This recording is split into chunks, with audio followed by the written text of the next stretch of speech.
सभी मेरे साथियों को राजरत्न मेडिकल की ओर से जय भीम नमो बुद्धाय। द बुद्धानिस धम्मा के छठे भाग में आप सभी लोगों का स्वागत है।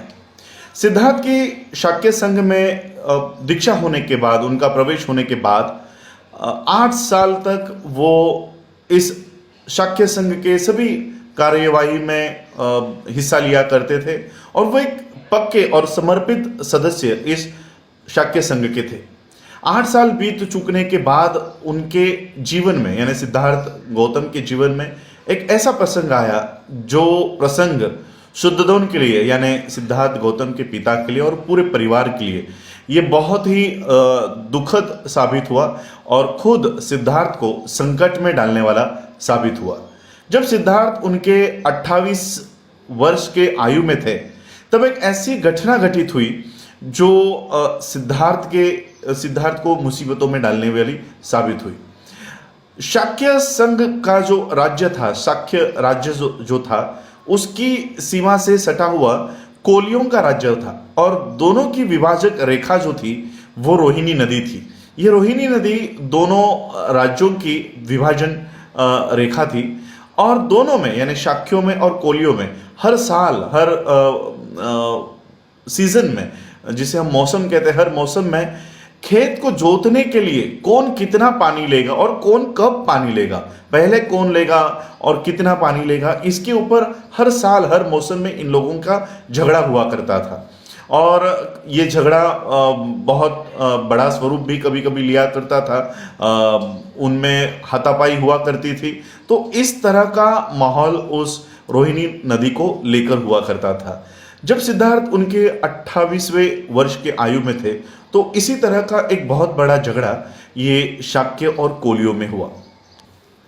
जब इस बात का पता चला कि शाक्यों के नौकरों में और कोलियों के नौकरों में एक बहुत बड़ा झगड़ा हुआ है, दोनों ओर की लोगों को मारा गया है, तब दोनों ने भी, शाक्यों ने और कोलियों ने, ये सोचा कि एक बार हमेशा के लिए ये झगड़ा, हमेशा के लिए हम लोगों को युद्ध के माध्यम से हमेशा के लिए इसको मिटा देना है। शाक्यों के सेनापति ने एक मीटिंग बुलवाई, एक सभा बुलवाई और सभा में उन्होंने कहा कि कोलिय हमेशा पानी को लेकर झगड़ा करते हैं, रोहिणी नदी को लेकर झगड़ा करते हैं। इस बार शाक्यों की पहली बारी थी, लेकिन फिर भी कोलियों ने झगड़ा किया और इसलिए हम लोगों को कोलियों को हमेशा के लिए सबक सिखाना है और इसलिए अब युद्ध के अलावा हमारे पास और कोई चारा नहीं है, हमको युद्ध पुकारना चाहिए। और जो लोग युद्ध के लिए तैयार है वो इस सभा में जो जितने भी उपस्थित है वो इसमें हाँ भरे और हाथ उठाकर वो युद्ध को रिजोल्यूशन पास करें और युद्ध के लिए सम्मति दे। सिद्धार्थ गौतम अपनी जगह पर खड़े हुए, उन्होंने इस प्रस्ताव का विरोध किया और उन्होंने कहा कि युद्ध ये किसी भी समस्या का समाधान नहीं हो सकता। एक युद्ध दूसरे युद्ध को जन्म देता है और इसलिए हम लोगों को युद्ध से बचना चाहिए। और सिद्धार्थ ने कहा कि हमको इसकी जांच करनी चाहिए कि आखिर में हुआ क्या था। ये क्योंकि सिद्धार्थ को पता चला था कि शाक्यों ने भी उतने ही हिंसा उन्होंने भी की थी, उतनी मारपीट उन्होंने भी की थी। इसलिए उन्होंने कहा कि हमको इसकी जांच करनी चाहिए कि गलती किससे हुई है और ये सारी बातें उन्होंने उस सभा में।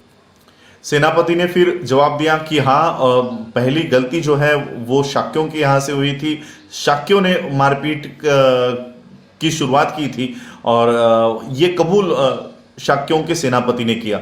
तो सिद्धार्थ ने भी जवाब दिया कि देखिए कि गलती हमारी ओर से हुई है तो हम भी उतने ही दोषी है।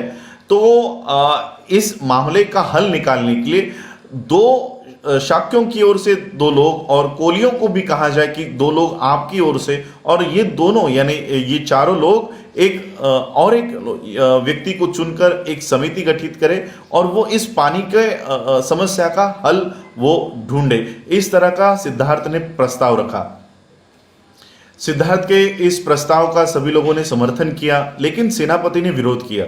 सेनापति ने कहा कि नहीं, कोलियों को हमेशा के लिए सबक सिखाना चाहिए और युद्ध ही उसका एकमेव मार्ग हो सकता है। सेनापति ने इस सिद्धार्थ गौतम का जो रिजोल्यूशन था, जो प्रस्ताव था, उसको विरोध किया।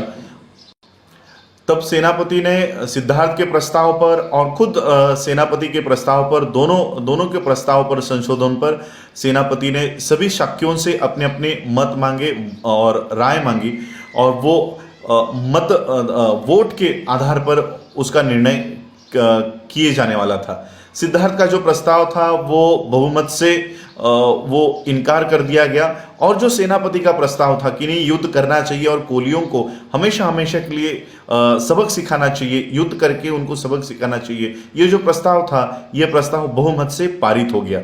लेकिन फिर भी सिद्धार्थ ने खड़े होकर सेनापति के प्रस्ताव के लिए कहा कि हम लोगों को युद्ध का प्रस्ताव है उसके लिए वोट नहीं डालने चाहिए, क्योंकि कोलिय भी जो है वो हमारे रिश्तेदार है, बहुत पुराने रिश्तेदार है, और हम लोग पहले से ही युद्ध करके इतना खर्चा हमारा हो गया है कि ऑलरेडी हमारा जो स्टेट है, हमारा जो राज्य है, ये कौशल राज के अधीन हो चुका है। हम लोगों को अपने निर्णय तक लेने का इंडिपेंडेंस, हम लोगों को स्वातंत्र्य नहीं है, और इसलिए हम लोगों को युद्ध से बचना चाहिए ताकि और अधिक कौशल राज के हवाले हम हमारा जो राज्य है वो ना करें। दूसरे दिन सेनापति ने एक और मीटिंग बुलवाई, सभा बुलवाई, और उस सभा का उद्देश्य था कि 20 से 50 साल तक की आयु के जो लोग हैं वो अनिवार्य रूप से इस लड़ाई में, इस युद्ध में शामिल हो, और उनकी सैनिक भर्ती के लिए ये एक निर्णय लिया जाए, ये प्रस्ताव पारित किया जाए। इसके लिए शाक्यों की ये सभा बुलाई गई। सिद्धार्थ फिर खड़े हुए और उन्होंने इस मीटिंग का विरोध किया, इस प्रस्ताव का विरोध किया, और उन्होंने कहा कि हम लोगों को युद्ध नहीं छेड़ना है, लेकिन अगर अनिवार्य सैनिक भर्ती कराई जाती है तो वो इसके विरोध में होंगे, इस अनिवार्य सैनिक भर्ती के विरोध में होंगे, और अगर अनिवार्य सैनिक भर्ती होती है तो सिद्धार्थ उसमें शामिल नहीं होंगे और वो लड़ाई का हिस्सा नहीं बनेंगे। इस तरह का उन्होंने जवाब दिया। सिद्धार्थ गौतम का ये जवाब सुनने के बाद सेनापति क्रोधित हुआ और उसने सिद्धार्थ गौतम से कहा कि याद करो, जिस दिन तुम शाक्य संघ में प्रवेश कर रहे थे तो तुमने एक शपथ ली थी कि मैं शाक्य संघ को बचाने के लिए और शाक्यों को बचाने के लिए, उनके हित को बचाने के लिए तन मन धन से उसमें शामिल रहूंगा, और शाक्य जो निर्णय लेंगे मैं उसमें शामिल रहूंगा। लेकिन फिर भी सिद्धार्थ ने इनको सेनापति को कहा कि वो आज भी उस शाक्यों के हित के लिए ही युद्ध ना करने का निर्णय ले रहे हैं, और जिस तरह से युद्ध में हम पहले से ही कौशल राज के अधीन हो चुके हैं और भी हमारी स्वतंत्रता इस युद्ध से चली जाएगी, तो इसलिए हम लोगों को ये युद्ध नहीं पुकारना है। लेकिन सेनापति ने सिद्धार्थ की एक बात नहीं सुनी, और उन्होंने सिद्धार्थ को जवाब दिया कि आपको लगता है कि शायद आपको सजा देने के लिए हमको कौशल राज ये राज्य हुआ करता था, उस राज्य का राजा हमको रोकेगा कि सिद्धार्थ को शिक्षा ना दी जाए। तो ये आपकी गलतफहमी है कि कौशल राज हमारे इस मामले में कोई इंटरफेरेंस नहीं कर सकते और कोई दखलंदाजी नहीं दे सकते। इसलिए आप अपने दिमाग से ये बात निकाल दो कि आप हमारे विरोध में जाकर भी आपको कोई शिक्षा नहीं होगी। तो इस तरह की जो कल्पना, इस तरह की जो बात आपके दिमाग में चल रही, तो उसको निकाल दो, हम आपको सजा देंगे। तो सिद्धार्थ ने कहा ठीक है, आपकी जो भी सज़ा हो मैं वो सज़ा पाने के लिए तैयार हूँ, लेकिन आपके इस मिलिट्री में, आपके इस युद्ध में, अनिवार्य सैनिक भर्ती में मैं शामिल नहीं होने वाला। सेनापति ने सिद्धार्थ से कहा कि आपको अगर सेना की शाक्यों की अगर बात नहीं माननी है तो उनको फांसी पे चढ़ाया जाएगा, लेकिन अगर फांसी पे चढ़ा देते तो सिद्धार्थ के फांसी का कारण ये कौशल राज को पता चल जाता। इसलिए सेनापति ने दूसरा मार्ग ढूंढ निकाला। सेनापति ने कहा कि अगर हम फांसी तुमको नहीं दे सकते तो तुम्हारे परिवार की जितनी भी जमीन जायदाद है वो सारी की सारी हम जब्त कर लेंगे, और आप सभी लोगों का बॉयकॉट, सभी लोगों का हम सोशल बॉयकॉट करेंगे, कोई भी लेन देन आप लोगों के परिवार से नहीं होगा। इस तरह का सज़ा हम आपको देंगे। जब सिद्धार्थ को पता चला कि इस तरह की शिक्षा की योजना सेनापति बना रहा है, तो सिद्धार्थ ने कहा कि आप या तो मुझे फांसी दे दो या देश से निकाल दो, लेकिन मेरे परिवार का इसमें कोई दोष नहीं है। तो उनकी ज़मीन जायदाद जब्त करने के बजाय और उनको सामाजिक बहिष्कार उनका करने के बजाय आप मुझे जो सज़ा देनी है वो मुझे सज़ा दो और मेरे परिवार को इससे बाहर रखो। सेनापति ने सिद्धार्थ से कहा कि आपका जो प्रस्ताव है वो मैं स्वीकार नहीं कर सकता, क्योंकि अगर देश से निकालना हो या फांसी देनी हो तो कौशल राज को पता चल जाएगा कि हमने आपको देश से क्यों निकाला है या फांसी क्यों दे दी है, तो हम ये प्रस्ताव नहीं एक्सेप्ट नहीं कर सकते। तो दूसरा प्रस्ताव था जो सामाजिक बहिष्कार और सारी संपत्ति का जब्तीकरण, ये प्रस्ताव वो सोच रहे थे। तो सिद्धार्थ ने कहा तो अगर इस तरह का अगर समस्या सेनापति के सामने है तो वो देश से निकल जाएंगे और उसके लिए कोई दूसरा हल, दूसरा मार्ग वो बताने की या ढूंढने की वो सोच रहे थे।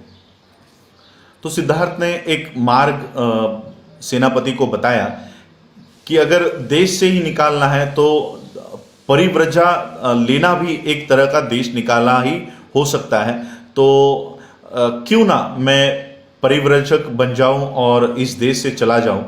तो इस तरह का एक मार्ग उन्होंने ढूंढ निकाला। लेकिन फिर भी सेनापति ने कहा कि इसमें भी एक अड़चन है। पहले आपको आपके घर वालों की यानी पिता की और परिवार की अनुमति लानी होगी। जब तक उनकी अनुमति नहीं मिलती आप परिव्राजक नहीं बन सकते। सिद्धार्थ ने उनको ये आश्वासन दिया कि मैं मेरे परिवार की जो अनुमति है वो लेकर आऊँगा, भले वो मुझे अनुमति दे या न दे, मैं दूसरे ही दिन ये देश छोड़कर चला जाऊँगा, लेकिन आपके इस युद्ध में मैं शामिल नहीं होऊंगा। तो इसी तरह से पूरी जो सभा चल रही थी, सारा निष्कर्ष यहाँ पर आकर रुक गया कि सिद्धार्थ परिव्राजक बनेंगे और वो देश छोड़कर चले जाएंगे। लेकिन सभा समाप्त होने से पहले एक शाक्य अपनी जगह पर उठे और खड़े होकर उन्होंने कहा कि एक समस्या और भी रह जाती है। अगर कल सिद्धार्थ उनको पूरी गारंटी है, पूरा ये विश्वास है कि सिद्धार्थ अपने शब्दों पे कायम रहेंगे और वो कल देश छोड़ के चले जाएंगे, इसके ऊपर कोई दुमत नहीं है। लेकिन जैसे ही सिद्धार्थ चले गए और वैसे ही युद्ध को अगर शुरुआत हो जाती है तो कौशल राज को पता चल जाएगा कि सिद्धार्थ परिव्राजक क्यों बने हैं, क्योंकि वो युद्ध में शामिल नहीं होना चाहते थे और इसलिए वो परिव्राजक बनकर वो देश से बाहर चले गए हैं। और इसलिए उस शाक्य ने एक सुझाव दिया कि सिद्धार्थ के परिव्राजक बनने के और एक्चुअल युद्ध लड़ने के बीच में थोड़ा अंतर रखा जाए, तो कुछ दिनों का गैप रखा जाए, ताकि कौशल राज जो है, कौशल राज के जो राजा है वो सिद्धार्थ के परिव्राजक बनने में और युद्ध में कोई कनेक्शन, कोई रिलेशन, कोई नाता नहीं जोड़ सके। इस तरह का एक थोड़ा अंतर दोनों घटनाओं में रखा जाए। तो ये सारा मामला वहां पर मीटिंग में हुआ, शाक्यों की ये सभा में हुआ। ये सारी बात सिद्धार्थ घर पहुंचने से पहले सिद्धार्थ के घर पर पहुंच गई और जब सिद्धार्थ घर पहुंचे तब उनके पिता शुद्धोधन, महाप्रजापति, माता यशोधरा, ये सारे रो रहे थे, फूट फूट कर रो रहे थे। और सिद्धार्थ ने ये क्या किया है, ये किस तरह का निर्णय लिया है, कम से कम यह निर्णय लेते समय वो अपने परिवार के बारे में सोचते। वो इस तरह की सारी बातें हुई। उनकी माता प्रजापति शुद्धोधन सिद्धार्थ से कहने लग गए कि अगर इस तरह का देश से बाहर ही चलना है तो वो भी सिद्धार्थ के साथ चलेंगे, सभी परिवार देश से बाहर चले जाएंगे। लेकिन सिद्धार्थ ने कहा कि नहीं, आप लोग यही रहो। नंद जो सिद्धार्थ का भाई है, शुद्धोधन और महाप्रजापति का बेटा है, वो अभी बहुत छोटा है।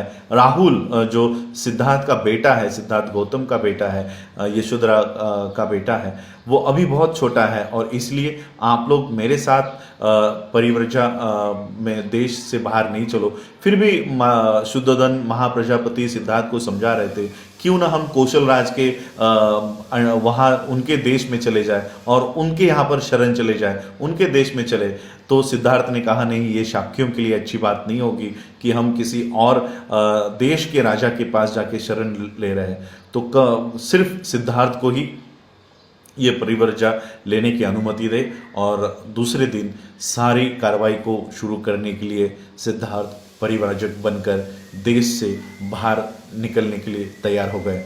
कल के एपिसोड्स में हम देखेंगे कि सिद्धार्थ किस तरह से परिव्राजक बनते हैं और देश छोड़कर कहाँ चलते हैं। लेकिन मैं आपको फिर से ये बताना चाहता हूँ कि सिद्धार्थ की परिव्राजक बनने की जो वजह है वो रोहिणी नदी के पानी की समस्या या युद्ध ये नहीं है। बाबा साहब अम्बेडकर जी ने इसके पीछे और एक वजह दी है जो सही वजह है। वो हम सिद्धार्थ के परिवर्जक बनने की असली वजह जानेंगे। 1 या 2 एपिसोड्स में ये आपके सामने आएगी कि सिद्धार्थ ने सही मायने में परिव्रजक या परिव्रजा क्यों धारण की।